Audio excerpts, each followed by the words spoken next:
Olá! No universo do direito, nem tudo é o que parece. O que parece ser de alguém, às vezes não é. E o que não é pode gerar direitos muito poderosos. Hoje a gente vai mergulhar num conceito fundamental do nosso direito civil, a posse. A ideia é fascinante. Agir como se fosse dono de algo, mesmo sem ter o título de propriedade, é um direito que a lei protege. Vamos entender como essa situação, que é um fato, se transforma num verdadeiro poder. Pois é, essa é uma situação super comum e a resposta que o direito dá para isso pode surpreender muita gente. A verdade é que sim, o simples ato de cuidar de um bem, de dar uma função social para ele, acaba criando direitos reais, mesmo que não exista um papel passado no cartório. É justamente nesse ponto que a gente começa a entender o poder que a posse tem. Para a gente poder entender isso direitinho, a gente precisa primeiro separar três conceitos que no dia a dia parecem a mesma coisa, mas que no mundo jurídico, olha, são completamente diferentes. O primeiro passo é enxergar a posse não como um simples ato, mas como uma situação de fato que o direito leva muito, mas muito a sério, e com consequências gigantescas.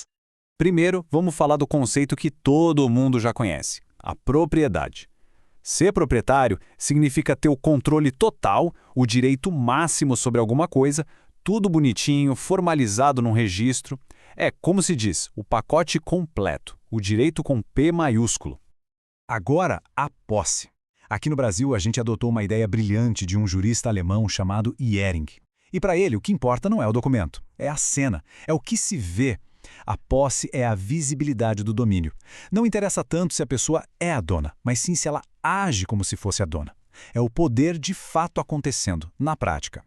E para complicar só um pouquinho, existe também a detenção. Pensa num caseiro. Ele tem o bem ali nas mãos dele, mas ele age em nome de outra pessoa, seguindo ordens. Falta o elemento principal da posse, a autonomia, o agir em nome próprio. Ele é, como os juristas gostam de dizer, um servidor da posse. Então, o ponto central é este aqui. A posse é um poder que vem do fato, da aparência, e é protegida por um conjunto de ações específicas para ela. Já a propriedade é um direito que vem da lei, baseado num registro formal e é defendida por outro tipo de ação. São dois mundos que, apesar de estarem conectados, funcionam de forma autônoma. Certo, a teoria a gente já entendeu, mas na prática, quais são as vantagens de ser um possuidor? O que se ganha com isso? Vamos ver agora como a posse se transforma em direitos bem concretos, como o direito de ficar com os frutos e de ser reembolsado pelas melhorias feitas no bem. Olha que interessante, a lei faz uma distinção bem importante aqui.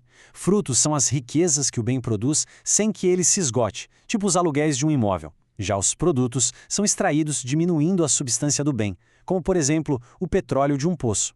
Essa diferença é fundamental para saber o que o possuidor pode ou não guardar para si. Além dos frutos, a gente tem as benfeitorias, que são basicamente as melhorias feitas no imóvel. A lei divide em 3 categorias.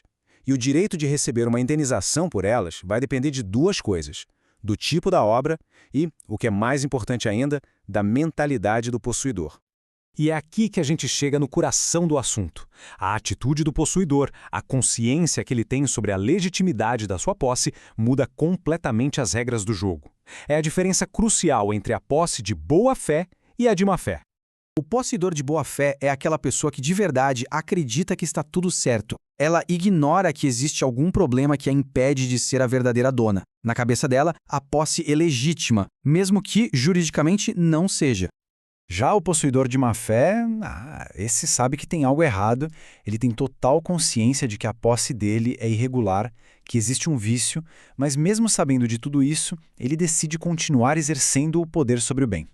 E é aqui que essa diferença fica gritante, com consequências financeiras bem reais. A lei protege muito mais o possuidor de boa-fé. Ele vai ter direito à indenização pelas melhorias necessárias e úteis e pode até segurar o imóvel até receber o pagamento. Já o de má-fé recebe um tratamento bem mais duro. Só é ressarcido pelas benfeitorias necessárias e perde o direito de retenção.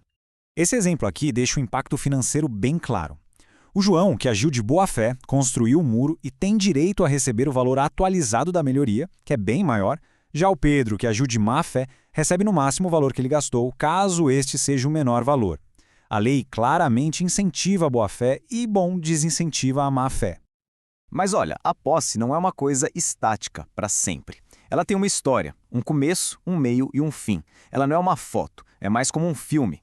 Vamos acompanhar o ciclo de vida da posse para entender essa dinâmica toda.